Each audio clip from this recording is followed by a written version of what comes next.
आंखों में नींद बहुत है पर सोना नहीं है। यही समय है कुछ कर दिखाने का, इसे खोना नहीं है। जी हाँ दोस्तों, नमस्कार। मैं डॉक्टर मुकेश आप सभी का एक बार फिर से हार्दिक अभिनंदन करता हूं आपके चैनल एस्ट्रो नक्षत्र 27 पर। दोस्तों, अभी मैं आपके सामने उपस्थित हुआ हूं मेष राशि के जातकों के लिए मई महीने का भविष्य फल लेकर। मेरा यह वीडियो आपके जन्म चंद्रमा मेष पर आधारित होगा, लेकिन मेष लगन के जातक भी इस वीडियो को देख सकते हैं। जैसा कि मैंने अभी अभी कहा, मेष राशि के जातकों के लिए यह समय बहुत ही महत्वपूर्ण है। भचक्र में राशियों के परिवर्तन होते रहते हैं, हर ग्रह चलायमान है, हर राशियों से वो अपने समय के अनुसार गुजरते रहते हैं। लेकिन बड़े ग्रहों का, जैसे शनि या बृहस्पति जैसे ग्रहों का जन्म चंद्रमा पर गोचर बहुत ही जबरदस्त प्रभाव डालता है, जो कि आपकी जिंदगी को बदल देने की क्षमता रखता है। जैसा कि बड़े ग्रहों के गोचर का क्या प्रभाव होता है, इसे समझने के लिए अगर आप ध्यान दें तो जैसे शनि का जब जन्म चंद्रमा पर गोचर होता है तो पूरी दुनिया उस गोचर से भयभीत होती है, जिसे 7.5 के नाम से जाना जाता है, क्योंकि उसका प्रभाव 70% से ज्यादा मामलों में कहीं ना कहीं व्यक्ति के प्रगति को, प्रोग्रेस को, उनकी आमदनी को, हर चीज को कहीं ना कहीं स्लो डाउन करती है, मानसिक शिथिलता देती है। वहीं ये समय शनिदेव की दृष्टि से आपने जो भी कर्म किए उसकी सजा का होता है, तो कहीं ना कहीं बाधाएं अवश्य आती हैं। वहीं इसके बिल्कुल विपरीत जब देव गुरु बृहस्पति, जो खुद देवत्व से भरे हैं, जिनका राशि पे गोचर ही एक श्री हरि नारायण के आशीर्वाद से कम नहीं, जैसे शनि का गोचर मानसिक रूप से कहीं ना कहीं दबाव को इंगित करता है, वहीं देव गुरु बृहस्पति का गोचर इसके बिल्कुल विपरीत एक सकारात्मक पक्ष को, पॉजिटिव पक्ष को दिखाता है। देव गुरु बृहस्पति का ये गोचर, जो कि आपकी राशि पे 12 वर्षों के बाद हुआ है, अपने आप में एक देवत्व से भरा हुआ है। एक वर्ष के लिए ये कह सकते हैं कि आपको एक बुलेट प्रूफ जैकेट मिल गया है। आप हर तरह की नकारात्मक ऊर्जा से, कहीं ना कहीं जो हमारी जिंदगी में अनवांटेड घटनाएं होती हैं, उनसे एक वर्ष के लिए सुरक्षित रहेंगे। वहीं गुरु को भाग्य का कारक माना जाता है। लक, संतान, एक नए जीवन का आरंभ या आपके मन में एक नए विचारों का सृजन, एक विचार ही आपकी जिंदगी बदलता है। अगर आप उस विचार को कार्मिक रूप दे देते हैं, वही आपकी जिंदगी बदल देता है। तो दोस्तों, देवगुरु बृहस्पति एक वर्ष के लिए आपकी राशि में आ चुके हैं, लेकिन अभी अस्त थे, 3 मई को उदित हो जाएंगे। लेकिन चूंकि अभी वो प्रारंभिक अंशों पे हैं, डिग्री पे हैं, तो वो अभी जो परिणाम बिल्कुल खुल के देने चाहिए थे, अभी उन्हें वो परिणाम देने में 1 से 1.5 महीने का समय अभी लगेगा। लेकिन अभी गोचर हो जाना ही आपके लिए एक आशीर्वाद से कम नहीं है, ये साक्षात श्री हरि नारायण का आशीर्वाद है। मई के महीने में बहुत ज्यादा गोचरीय परिवर्तन नहीं होने वाले हैं, सिर्फ 3 परिवर्तन होने वाले हैं, जिसमें आपके धनेश यानी धन के स्वामी शुक्र और सप्तमेश यानी कि वैवाहिक जीवन के कारक ग्रह शुक्र का परिवर्तन है। अभी फिलहाल शुक्र आपके धन के भाव में ही स्वराशि में गोचर कर रहे थे, ये काफी अच्छी स्थिति बनी हुई थी। लेकिन 2 मई को ही वो अपनी स्थिति को बदलते हुए आपके पराक्रम के भाव में, तृतीय भाव में गोचर करेंगे। उसके बाद वहां पे 28 दिन रहते हुए 30 मई को कर्क राशि में यानी कि आपके चतुर्थ भाव में गोचर करेंगे। 2 मई को शुक्र के परिवर्तन के साथ ही मिथुन राशि में पहले से मौजूद मंगल के साथ शुक्र की युति होगी। मंगल शुक्र का युति संबंध बनेगा। इसके बारे में चर्चा करूंगा कि ये आपके जीवन में क्या परिवर्तन लेकर आएगा, आपके स्वभाव में क्या परिवर्तन लेकर आएगा, कहां सावधानी रखनी है। 10 मई तक मंगल शुक्र की युति जारी रहेगी। फिर 10 मई को मंगल देव, जो आपके राशि के स्वामी हैं, अष्टमेश हैं, अभी वो मिथुन राशि में थे, 3rd हाउस में पराक्रम के भाव में जबरदस्त करेज दे रहे थे, पराक्रम दे रहे थे, रिस्क लेने की शक्ति दे रहे थे। उनका परिवर्तन 10 मई को कर्क राशि में आपके जन्म चंद्रमा से 4th भाव में होगा। यह आपके लिए बहुत ही महत्वपूर्ण गोचर, क्योंकि ये आपके राशि के स्वामी हैं, और जहां 4th भाव में 4थी राशि में जो गोचर होने वाला है वो इनकी नीच राशि है। नीच राशि का मतलब क्या हुआ? वहां जाते के साथ इनकी पावर, यानी कि इनकी रश्मि, इनका एग्जीक्यूशन पावर शून्य हो जाएगा।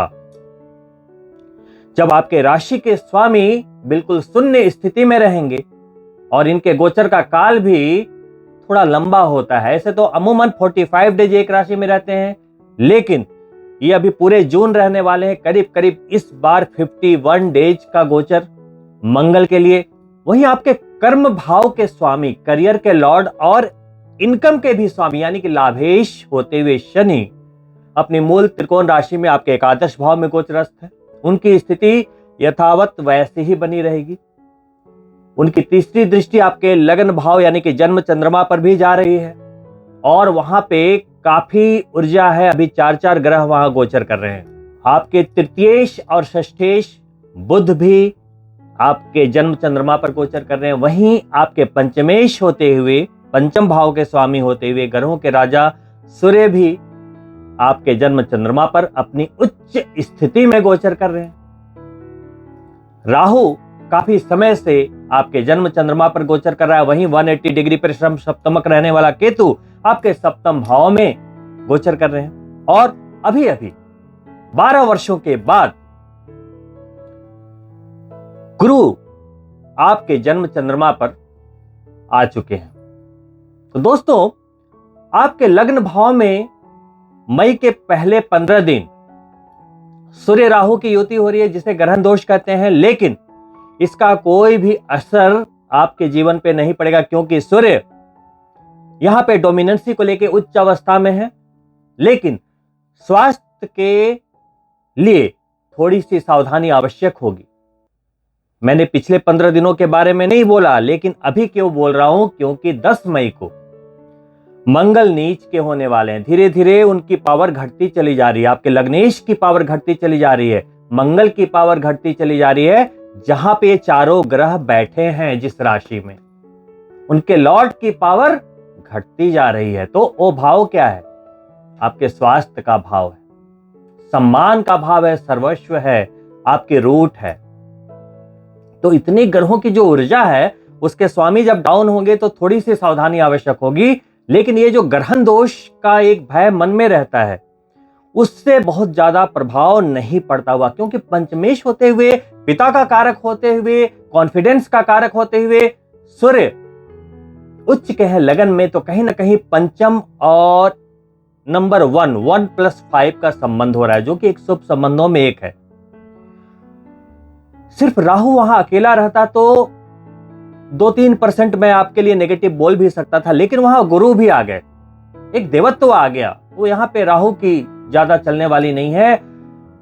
कहते हैं राहु छाया ग्रह है, वो जिस राशि में बैठता है उसकी गुणवत्ता को ले लेता है।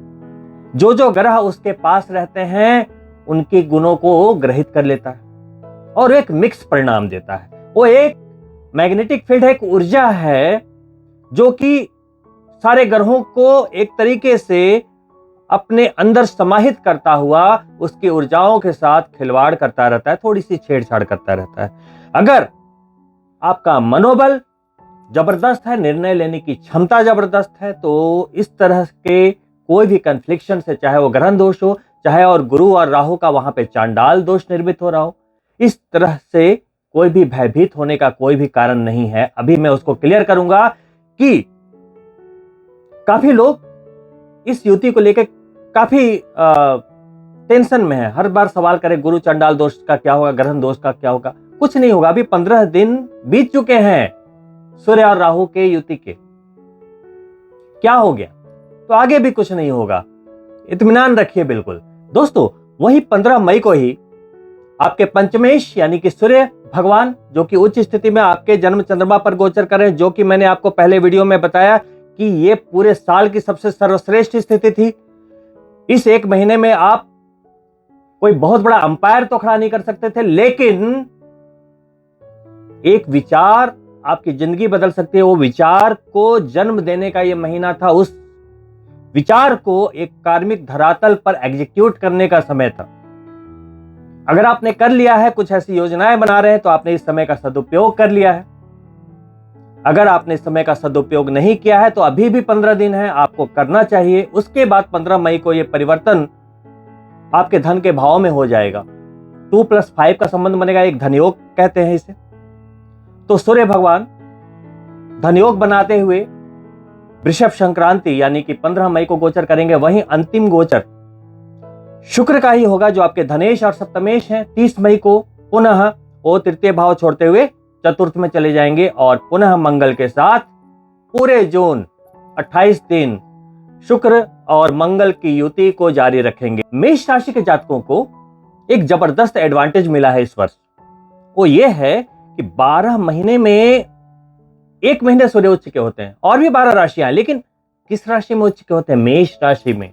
एक स्पेशल एडवांटेज है आपके लिए, क्योंकि सूर्य के लिए आपकी राशि बहुत प्रिय है।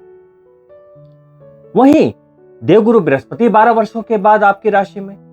दोस्तों, इस अच्छे वक्त की कीमत क्या है, इसको समझने के लिए मैं आपको एक स्टोरी सुनाता हूं। एक बार ईश्वर ने, प्रभु ने एक व्यक्ति को बोला कि मैं आपको एक पत्थर दे रहा हूं, आप इसे जिस भी वस्तु में इसका स्पर्श करोगे वो सोने की हो जाएगी।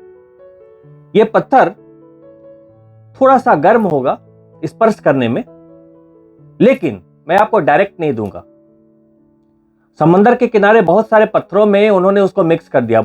उन्होंने बोला कि आपको इसमें से ढूंढना पड़ेगा, अगर आपने ढूंढ लिया तो आपकी किस्मत बदल जाएगी। तो दोस्तों, वो व्यक्ति खुश होता हुआ उस पत्थरों के ढेर में वो पत्थर तलाश करने लगा। बारी बारी से एक पत्थर को उठाता, उसे चेक करता, समंदर में फेंक देता, फिर दूसरा उठाता, फेंक देता। उस तरह 10, 20, 25, 30, 50, 100 पत्थरों को वो लगातार फेंकता गया। अब क्या हुआ, उसके हैबिट हो गई। उसने लिया, टेस्ट किया, फेंक दिया, लिया, टेस्ट किया, फेंक दिया। अचानक से इसी क्रम में वो पत्थर भी उसके हाथ में आया। उसने महसूस किया उसकी गर्मी को, लेकिन इससे पहले कि वो उस चीज को समझ पाता, चूंकि उसके हैबिट में वो चीज आ गई थी, उसको ऐसे फेंक दिया। जैसे ही उसने उसको फेंका, उससे अचानक से उसके माइंड में ये क्लिक हुआ कि अरे ये तो वही पत्थर था, क्योंकि उसकी उष्मा उसके हाथों में महसूस हो रही थी। लेकिन तब तक देर हो चुकी थी, वो पत्थर समंदर में विलीन हो चुका था।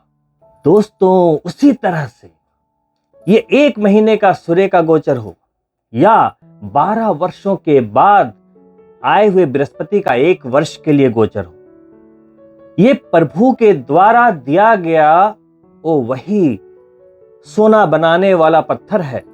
लेकिन जो हमारी आदत हो गई है, कल कर लेंगे, परसों कर लेंगे, अच्छा समय आएगा तो कर लेंगे, जो हम अपने आप के साथ एक्सक्यूजेस देते रहते हैं और एक एक दिन बिताते चले जाते हैं, कहीं ऐसा ना हो कि कल कर लेंगे, कल कर लेंगे करते करते 15 अप्रैल से जो 15 मई का सूर्य की उच्चता का समय था, 15 दिन समाप्त हो चुका है, लेकिन आपने क्या किया?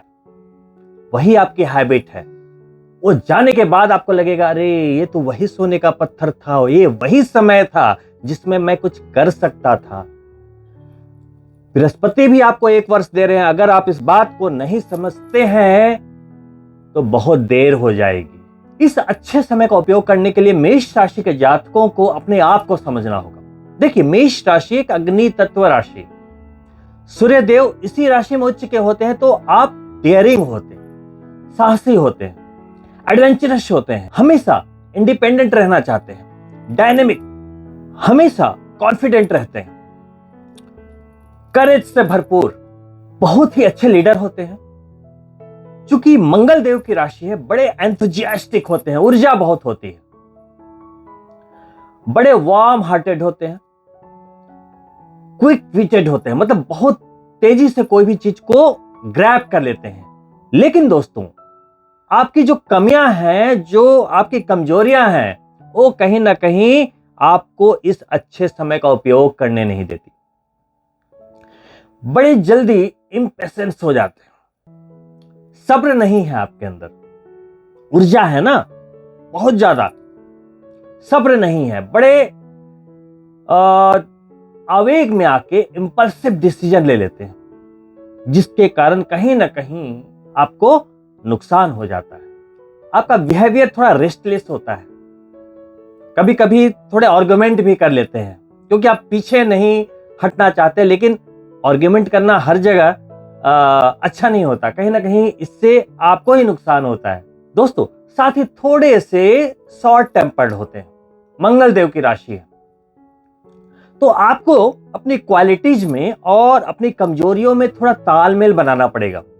अगर आप चाहते हैं कि जो आपको 1 वर्ष देवगुरु बृहस्पति ने दिया था, आपको शायद याद भी नहीं होगा कि 12 वर्ष के पहले जब देवगुरु बृहस्पति आपकी राशि में आए थे तो आपने अपनी लाइफ में क्या परिवर्तन देखा था। लेकिन अभी का जो समय है वो आपके नियंत्रण में है, आपके हाथों में है। देवगुरु बृहस्पति जन्म चंद्रमा पर 1 वर्ष के लिए आ जाएं और उसके जीवन में कुछ अच्छा ना हो, कुछ परिवर्तन ना हो, ऐसा हो ही नहीं सकता। गुरु आपके जन्म चंद्रमा पर गोचर कर रहे हैं, 22 अप्रैल को आ चुके हैं। आप मेष राशि के जातक हैं, राइट? कहां के स्वामी? आप अपनी पत्रिका खोलेंगे, मेष राशि आपके प्रथम भाव में लिखी हुई है, तो गुरु कहां के स्वामी है? आ तो गए जन्म चंद्रमा पर, लेकिन है कहां के स्वामी? नवम भाव यानी भाग्य के स्वामी, और 12वें भाव यानी कि व्यय या विदेश भाव के स्वामी होकर आकर बैठ गए लगन में। लगन यानी आप, जन्म चंद्रमा आपके साथ संबंध बन गया, भाग्य का, विदेश का, व्यय का, भाग्य का। अब देवगुरु बृहस्पति हैं, आपके भागेश हैं। तो लग्न पत्रिका के अनुसार जिनके गुरु शुभ स्थिति में रहेंगे तो उनको विदेश से लाभ, भाग्य का साथ मिलेगा, क्योंकि अभी राहु जो विदेश का कारक ग्रह है साथ बैठा है। राहु कौन है? विदेश कारक ग्रह। और आपके जन्म चंद्रमा से गुरु कौन है? विदेश भाव के स्वामी। विदेश कारक ग्रह के साथ विदेश भाव के स्वामी बैठेंगे तो गलत कैसे होगा? जो भी मेष राशि के जातक विदेश में रहते हैं उन्हें इन 1 वर्षों में जबरदस्त बेनिफिट होना है। मई के महीने से आपको उसकी झलक दिखनी शुरू हो जाएगी। मेष राशि के जातकों,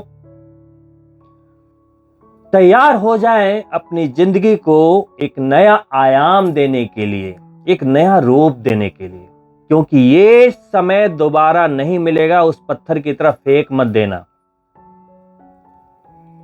देव गुरु बृहस्पति हैं, बैठ गए जन्म चंद्रमा पे। उनकी 5वीं दृष्टि जाएगी पंचम त्रिकोण पे और 9वीं दृष्टि जाएगी भाग्य भाव पे। दोनों त्रिकोणों को देख लिया, 5वीं दृष्टि से, 9वीं दृष्टि से, और डायरेक्ट 7वीं दृष्टि से आपके सप्तम भाव को देख लिया, केंद्र भाव को देख लिया, मारक भाव को देख लिया, जिसके कारण वो भाव सुरक्षित हो गया। त्रिकोण का मतलब क्या? एक त्रिकोण में बैठे हैं, दोनों त्रिकोणों पे दृष्टि जा रही है, इसीलिए इस स्थिति को कहा जाता है सुरक्षा कवच, बुलेट प्रूफ जैकेट। जिसकी लगन पत्रिका में बृहस्पति लगन में बैठ जाए, क्या कहते हैं, सारे अरिष्टों का नाश हो गया। कुंडली में अगर 50 दुर्योग भी बन रहे हो, कोई काम नहीं करेगा, कोई काम नहीं करेगा। ये वही समय। अगर आपकी जन्म पत्रिका में कोई दोस्त थे जिसके कारण आपको आगे बढ़ने में बाधा आ रही थी, प्रॉब्लम्स आ रहे थे, बार बार आपके जॉब्स छूट रहे थे, जॉब चले गए थे तो नई जॉब नहीं मिल रही थी, अवसर नहीं मिल रहे थे, बिजनेस में नुकसान हो रहा था, समझ नहीं आ रहा था क्या करें क्या ना करें, कंफ्यूजन थी, क्योंकि राहु पहले से वहां थे। देवगुरु बृहस्पति के वहां पे गोचरस्थ होते ही आपके मन में अनेकों आइडियाज आएंगे। अब आपको क्या करना है, हिम्मत करके इस समय का सदुपयोग करने के लिए एक्शन कर देना है, भयभीत नहीं होना है। राहु क्या करेगा, ज्यादा से ज्यादा आपको कंफ्यूज करेगा। छाया ग्रह है, एनर्जी से छेड़छाड़ करता है, वो एक कंफ्यूजन, एक डायलमा की स्थिति क्रिएट करता है। राहु स्मोक है, माया, छलिया, इल्यूजन, एकदम परफेक्ट वर्ड है, इल्यूजन। कुछ है नहीं, दिख रहा है, वैसे ही लोग भी देख रहे हैं, अरे चांडाल दोष है, चांडाल दोष है, चांडाल दोष है जी। होएगा कुछ नहीं, लेकिन आपके मन में उसका एक इल्यूजन चल रहा है, भय। इस समय का फायदा लें।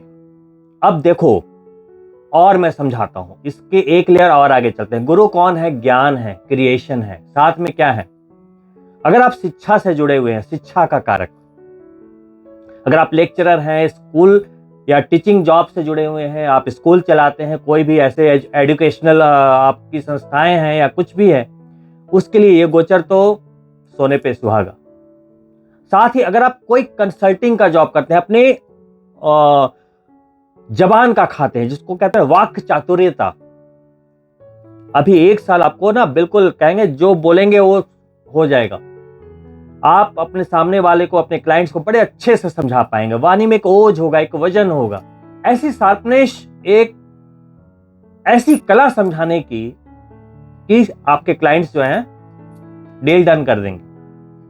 वहीं गुरु क्या है, संतान के कारक। पंचम दृष्टि कहां जा रही है, संतान के भाव पे, पंचम भाव पे। तो आपकी जो संतान है वो पढ़ाई के लिए अगर विदेश जाना चाहती थी, चूंकि अभी राहु 7 में है, गुरु राहु, आपकी संतान अगर उच्च शिक्षा के लिए विदेश जाना चाहती है, भेज दो, कोई प्रॉब्लम नहीं होगा, बशर्ते कि आपके बच्चे की कुंडली में भी कुछ ऐसे योगायोग होने चाहिए, वो आप चेक कर लीजिएगा। लेकिन गोचर ये योगायोग को इंगित कर रहा है।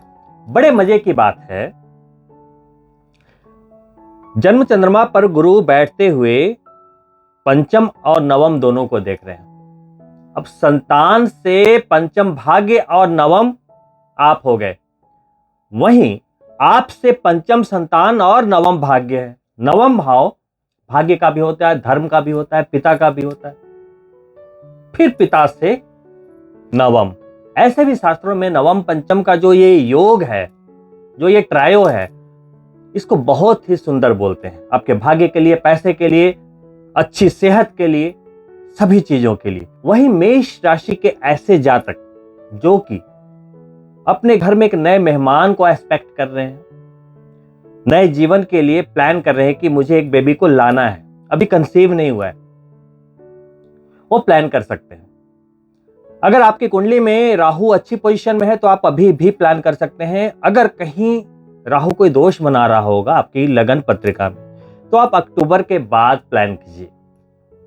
नए जीवन के प्रारंभ के लिए जब गोचर ऐसा होता है, उस समय अगर आपके घर में किसी का जन्म हो तो उससे बड़ा सौभाग्यशाली कुछ नहीं हो सकता।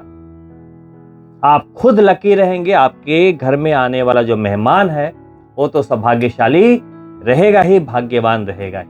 वहीं गुरु की 7वीं दृष्टि पार्टनरशिप के भाव पे है, तो आप पति है तो पत्नी के लिए और पत्नी है तो पति के लिए, यानी कि आपके स्पाउस के लिए ये समय बहुत अच्छा। हेल्थ में चली आ रही स्पाउस से रिलेटेड परेशानियां कम होंगी, अगर कोई परेशानी चली आ रही है तो। वैवाहिक जीवन में एकदम मधुरता बनी रहेगी। पार्टनरशिप के लिहाज से देखा जाए तो अगर आप अपने बिजनेस में किसी पार्टनर को एक्सपेक्ट कर रहे थे, तो अभी इस 1 वर्ष के दौरान, मई से ही कह सकते हैं, आपको कुछ ऐसे पार्टनर ऑफर देंगे कि मैं इन्वेस्ट करना चाहता हूं आपके बिजनेस में। हो सकता है वो फॉरेन से भी जुड़ा हुआ हो, क्योंकि अभी राहु भी है वहां।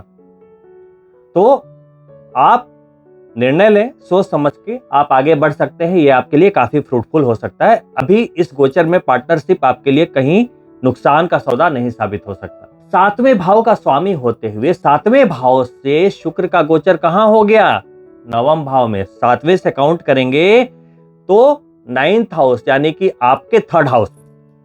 तो पार्टनरशिप के भाव का स्वामी नवम में, वहां भी भाग्य का साथ मिल रहा है। तो आपके पत्नी के भाग्य से आपको लाभ, आपकी पत्नी से आपको लाभ हो सकता है, या आपके स्पाउस, अगर आप पत्नी देख रही हैं प्रोग्राम, तो आपके पति से आपको लाभ हो सकता है, आपके पति के भाग्य से आपको लाभ हो सकता है, आपके पार्टनर के भाग्य से आपको लाभ हो सकता है।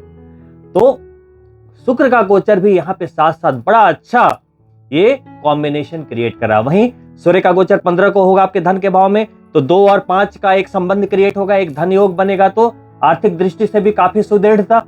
शनि कुछ भी इफेक्ट नहीं डाल रहे, एकदम अपनी राशि में लाभ के भाव में बैठते हुए हर तरह के लाभ को वो आपको देने के लिए बैठे हैं, क्योंकि उनकी तीसरी दृष्टि भी गुरु पे जा रही है, राहु पर भी जा रही है, वो भी उनके मित्र हैं, कोई प्रॉब्लम नहीं हुआ। हाँ, यहाँ पे वो विदेश के स्वामी नहीं होते गुरु, तो यहाँ पे बिल्कुल मैं कहता कि चांडाल दोष की कहीं ना कहीं नेगेटिविटी आएगी। अब चांडाल दोष होता क्या है? चांडाल दोष सिर्फ आपका एक बिहेवियर है। बिहेवियर क्या है? अगर आप गुरु आ गए तो आपके अंदर धार्मिक आस्था होनी चाहिए, पूजा पाठ में रुचि बढ़नी चाहिए नॉर्मली। वहां पे राहु है तो अभी वो क्या करेगा, थोड़ा सा वहां पे कंट्राडिक्शन क्रिएट करेगा। आपको लगेगा कि मुझे मंत्र करना चाहिए, पूजा करना चाहिए, रुझान, धार्मिक रुझान बढ़ानी चाहिए, गुरु का गोचर हुआ है, लेकिन राहु वहां पे आपको थोड़ा सा रोकने की कोशिश करेगा। अरे छोड़ो, क्या रखा है। वैसे ही आप कोई भी डिसीजन लेना चाहेंगे तो वहां पे हो सकता है राहु थोड़ा सा नेगेटिव विचार डाले, बस यही, इसके अलावा कुछ नहीं होगा। अगर आप समझ जाते हैं इस बात को कि अरे अभी अक्टूबर तक राहु है, अभी मुझे इस नेगेटिव थॉट्स को वैलिडेट नहीं करना, जो पॉजिटिविटी है मैं उसको लेकर आगे बढ़ूंगा। यही तो मेष राशि की खासियत है, करेज, रिस्क फैक्टर। तो यहां पे जो आपके मन में नेगेटिविटी आए उसको आप वैलिडेट मत करो।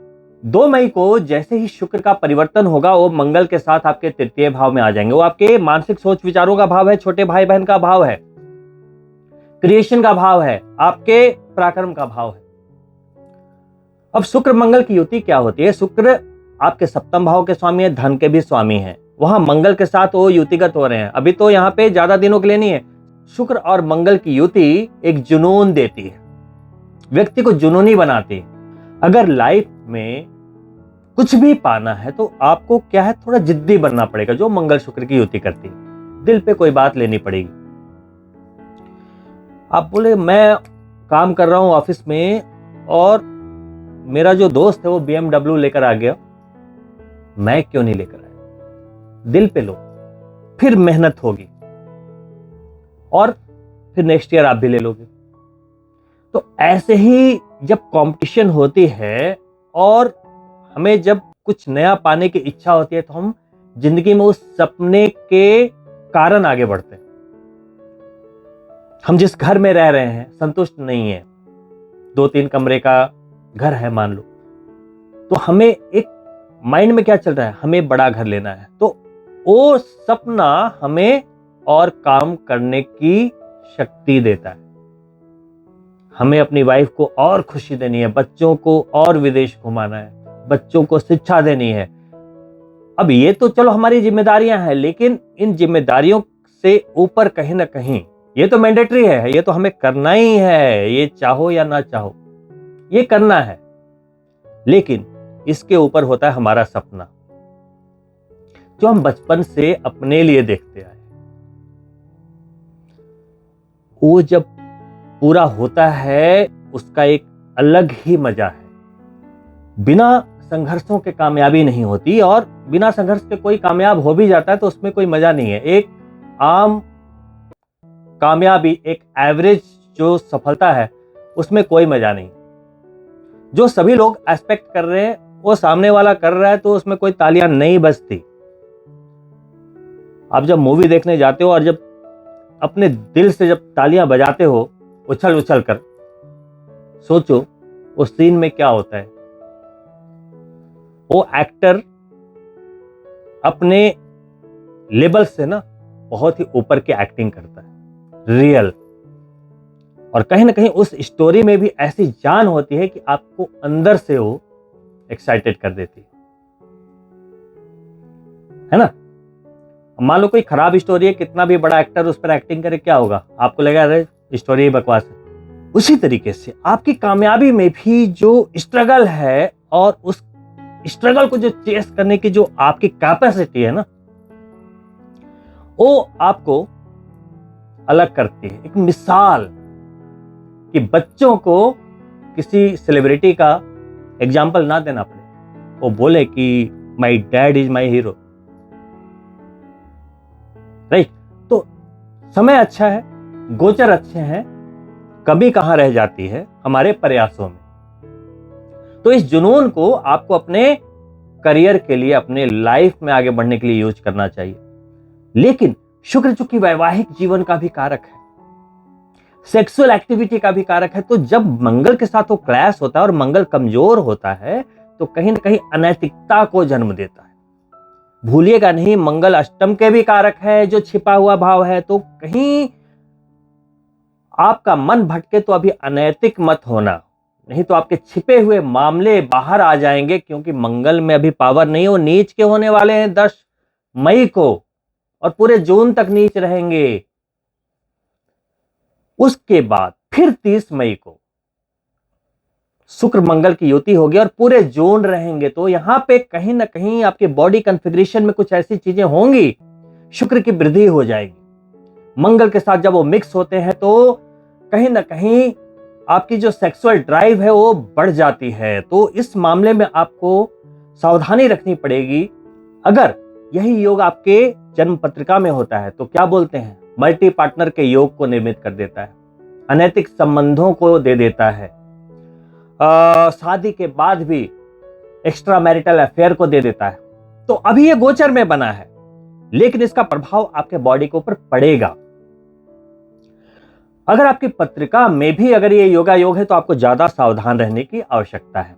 वहीं मंगल शुक्र के इस जुनून का, इस जनक का अगर आपने करियर में यूज कर दिया तो मंगल शुक्र की युति, कहते हैं मंगल है ब्लड, शुक्र है प्राण शक्ति, दोनों मिल जाए तो कहते हैं कि ये एक ऐसी पावर है कि आपकी जिंदगी को बदल देने की क्षमता रखती है, लेकिन पॉजिटिव वे में। एनर्जी देखिए, एनर्जी तो एनर्जी है, आप इसको चाहे तो गलत जगह पे जाने के लिए यूज कीजिए या तो आप अपनी लाइफ को बनाने के लिए यूज कीजिए।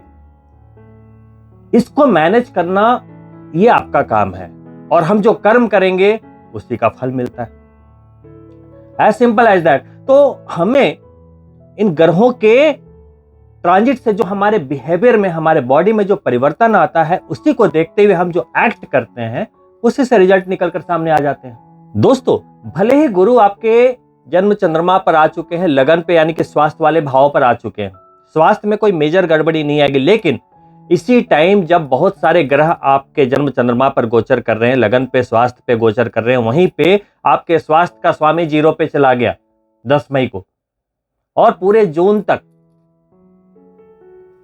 एक लंबा समय।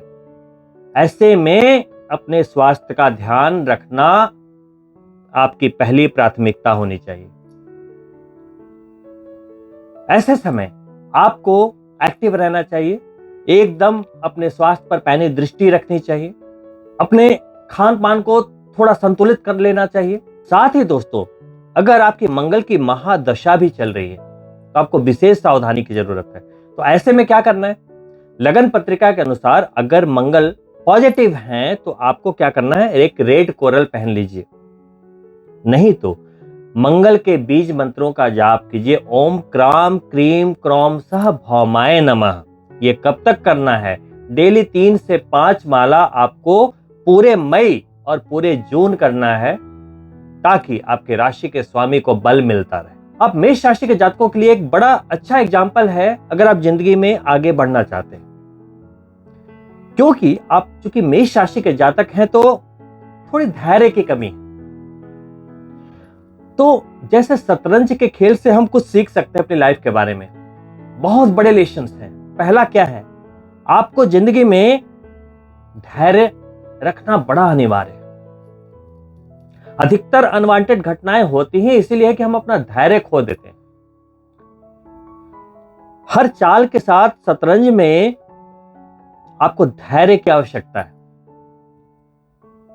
उसी तरीके से जब हम अपने करियर के लिए आगे बढ़ते हैं, अपनी लाइफ में आगे बढ़ते हैं, हर पल जिंदगी में उन चाल के साथ, हर चले गए मूवमेंट के साथ वो भी अपने डायरेक्शंस बदलती हैं।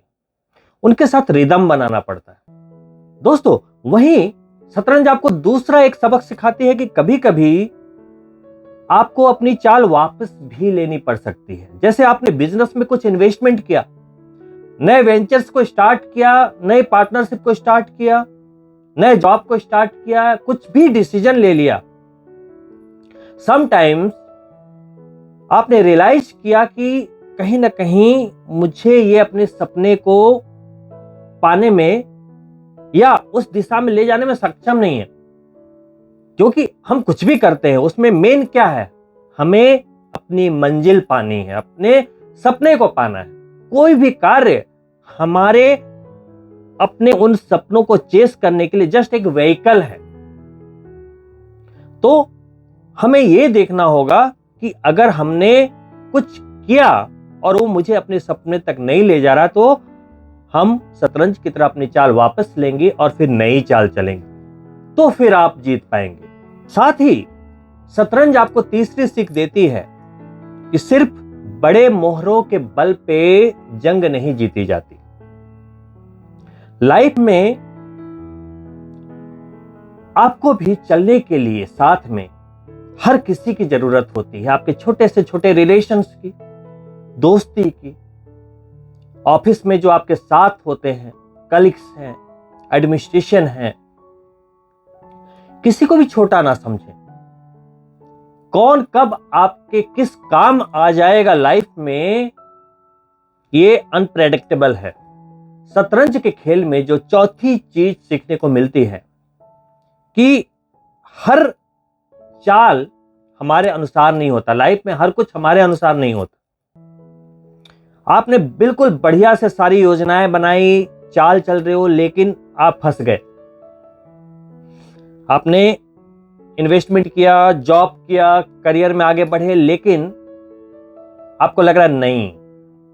कोई जरूरी नहीं है कि आपके लाइफ में आपके किए गए हर कार्य सकारात्मक पक्ष को ही लेकर आए। कभी कभी हमने कोई भी कार्य किया लेकिन उसके रिजल्ट्स निकल कर नहीं आ पाते जो हम चाहते थे। बिजनेस हो या जॉब हो, कुछ भी हो, आप चाहे सेल्फ एम्प्लॉयड हो, प्रोफेशनल्स हो, या अपने टैलेंट से कमा रहे हो, आप कुछ भी हो, तो आपको क्या करना होता है, फिर से नई स्ट्रेटजी, रणनीति बनानी होती है और फिर से एक बार कोशिश करनी पड़ती है। शतरंज की पांचवी और अंतिम सीख है कि ये आपको सुधरने का मौका देती है, आपके चालों को एक बार सुधारने का मौका देती है। चाल चल तो लिया, लेकिन आप चाहें तो अगली चाल में आप अपने लक्ष्य के ऊपर डोमिनेंसी क्रिएट कर सकते हैं। हर हाल में जीत चाहिए, आज नहीं तो कल। एक अच्छे गोचर का होना सिर्फ ये दिखाता है कि आपका समय अच्छा है, लेकिन कामयाबी तो आप खुद लेते हैं। कामयाबी मिलती नहीं है, लेनी पड़ती है। कामयाबी के लिए आपको कुछ बातों को दिल पे लेना पड़ता है। करियर में आगे बढ़ना है, कंफर्ट जोन में चले जाते हैं, चलो आज नहीं कल कर लेंगे, अगले साल कर लेंगे, ये कर लेंगे। फॉरेन जाने का मैं सोच तो रहा हूं, अगले साल जाऊंगा। प्राथमिकता नहीं देते। वहीं अगर 20-25 के एज में अगर आपने कभी प्यार किया हो या आप करते हैं, आप समझ सकते हैं उस समय क्या हुआ, इसे तो खोना नहीं। ऐसे में तो पूरी दुनिया आ जाए, आपके बाजुओं में ताकत आ जाती। घर छोड़ देते हैं, दौलत छोड़ देते हैं, लेकिन प्यार चाहिए। आप अपने सपने से भी वैसा प्यार कर लें, जुनूनी प्यार। मेष राशि के लोग जुनूनी तो हैं ही, फिर देखिए क्या संभव। वक्त से लड़कर जो अपनी नसीब बदल दे, इंसान वही जो अपनी तकदीर बदल ले। कल क्या होगा ये कभी ना सोचे, क्या पता कल वक्त ही अपनी तस्वीर बदल दे। अब रुकना क्यों लाइफ में? तो अब सिर्फ और सिर्फ अपने लक्ष्य को तय करना है, अपने सपने को देखना है कि हमें लाइफ में पाना क्या है, और उसके लिए जो हर संभव प्रयास कर डालिए। सिर्फ गोचर के वीडियोस देखने से नहीं होगा, अपने बाहुबल को आजमाना है, अपनी क्रिएटिविटी को आजमाना है और अपने आप को साबित करना है कि आपसे बेहतर कोई नहीं। तो दोस्तों, इन्हीं शुभकामनाओं के साथ कि मई का महीना आपको एक जबरदस्त शुरुआत दे गुरु के गोचर की, आपसे अनुमति चाहूंगा। और अगर आप मेरे चैनल को पहली बार देख रहे हैं तो सब्सक्राइब करना ना भूलें, और अगर आपको ये वीडियो इंफॉर्मेटिव लगा हो लाइक करें और अपने मित्रों के लिए शेयर भी अवश्य करें। बहुत ही जल्द मिलता हूं दूसरी वीडियो में, तब तक के लिए नमस्कार मित्रों।